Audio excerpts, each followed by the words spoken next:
ว้าย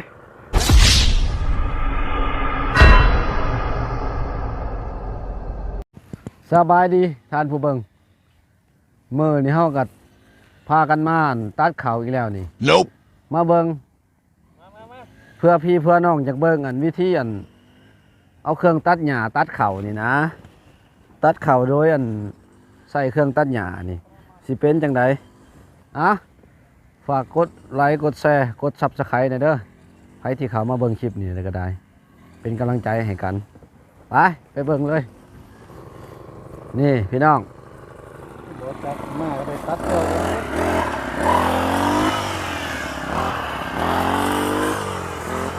ออกไกลๆเนี่ยมันดังโพดเลย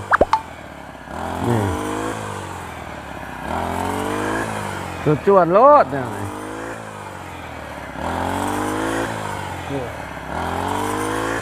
นี่เด้อเอานิ่งๆช่ำนี่เมื่อแรกก็ไปตัวนั้นตัวนี้ตัวนั้นตัวนี้แล้วก็เว้านำนี่มวนรถนี่พี่น้อง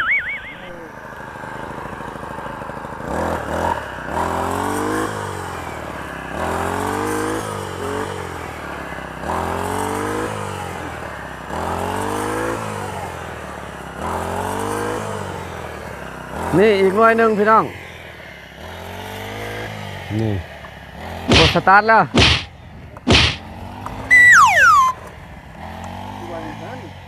สตาร์ทอีกเครื่องเอา2เครื่องหล่นมือนี่สร้างมาแต่ดิเก้มาแปลงให้โอ้เจ้า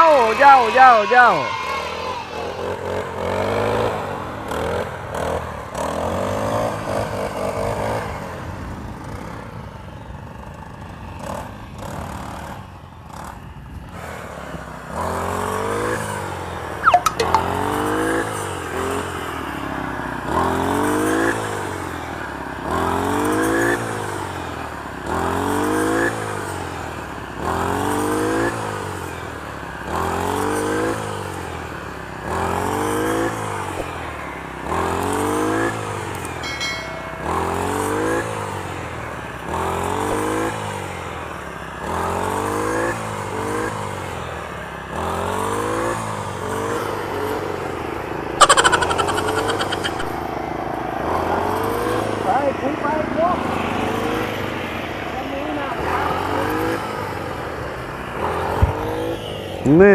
สีแข่งกันแล้วพี่น้อง Nope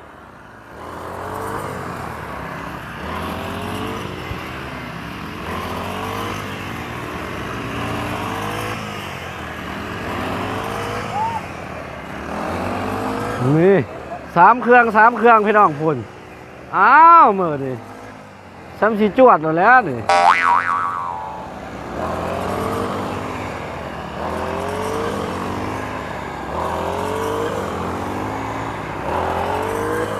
นี่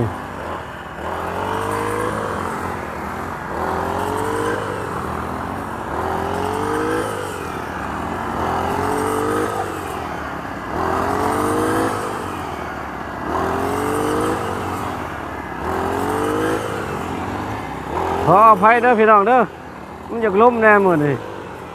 กลางทงไห้ทงนา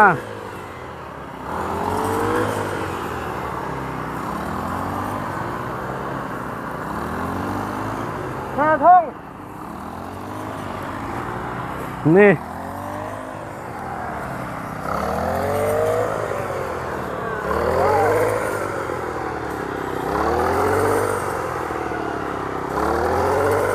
นี่ตัดแล้วมันก็สิบ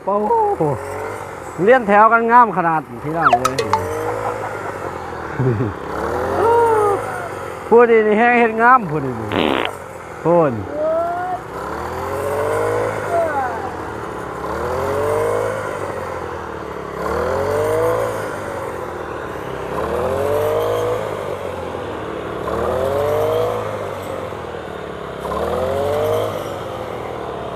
เบิ่งทางหลังนี่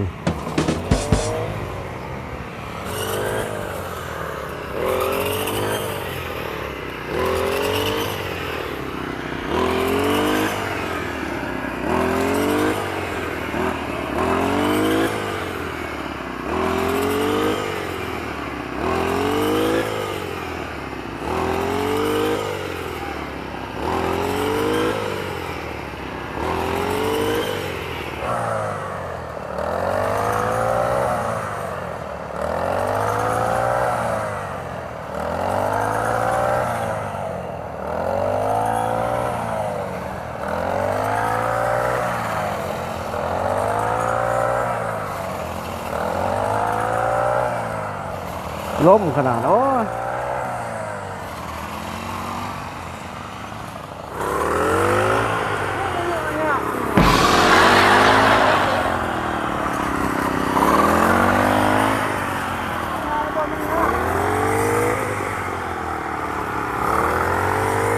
อันนี้เฮ็ดบ่ได้เป็นอันนี้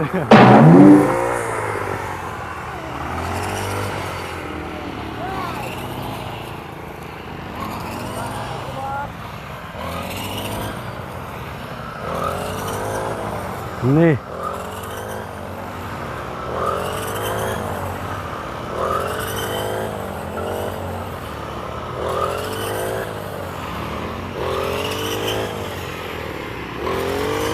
ย่างรอพี่น้องเลยยันต่อเพื่องพงเขาตา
อันนี้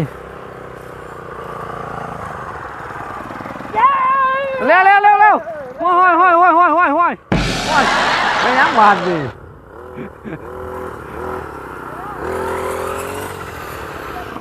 ไม่แล้วเหมือนมาไม่บ่เดียวนี่เฮ็ดยั้งบาดนี่เกษตรกรยุคใหม่ใส่ใจสมพักเสียน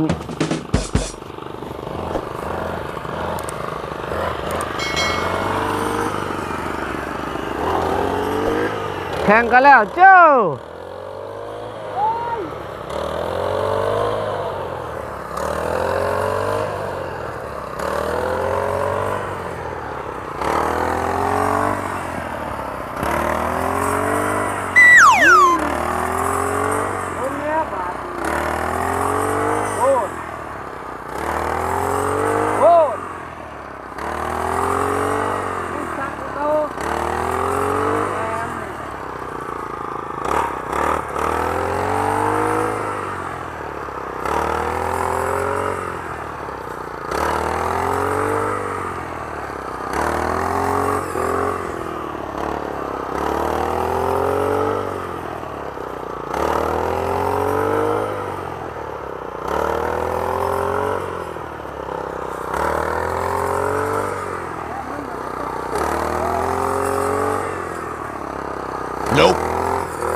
โถ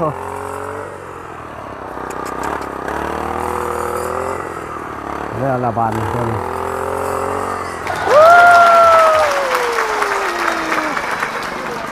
เรียบร้อยเรียบร้อยเรียบร้อยนี่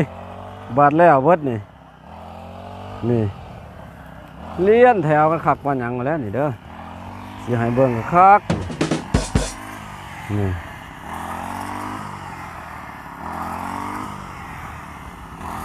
นี่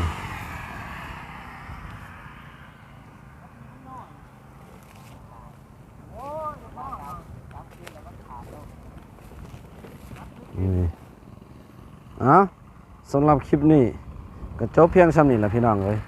มาตัดข่าวฝากกดไลค์กดแชร์กด Subscribe เพื่อเป็นกำลังใจให้เราเฮ็ดคลิปต่อไปเด้อกดติดตามไว้พี่น้อง